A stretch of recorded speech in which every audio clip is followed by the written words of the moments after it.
হুটহাট ইচ্ছা করছে ওকে গিয়ে জড়িয়ে ধরি, আবার কোনো এক অজানা কারণে নিজেকে বুঝিয়ে থামিয়ে নিই আমি। রাতে ঘুমানোর সময় তাকে খুব করে বলতে ইচ্ছা হচ্ছে, আজ সোফায় না, আজ আমার সাথে একই বিছানায় থাকবেন, আমি আপনার বুকে মাথা রেখে চুপটি মেরে ঘুমিয়ে থাকবো।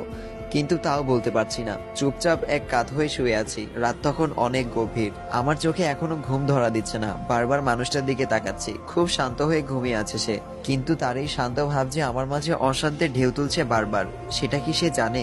আর চেয়ে থাকতে পারলাম না, ওর কাছে চলে গেলাম। পাশে বসে কিছুক্ষণ তাকিয়ে থাকলাম তার দিকে। খুব ঘুমাচ্ছে, কেউ হয়তো তুলে নিয়ে গেলেও তার হুঁশ থাকবে না।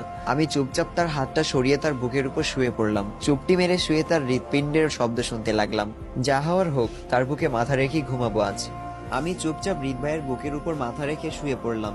চোখ বন্ধ করে অনুভব করছি তাকে। আজ এমন লাগছে কেন? হুট করে এত সাহস কোথা থেকে আসলেও তাও বুঝতে পারছি না আমি। তার ঘুমন্ত গালে ছোট্ট করে একটা চুমু এঁকে দিলাম। তার ছোট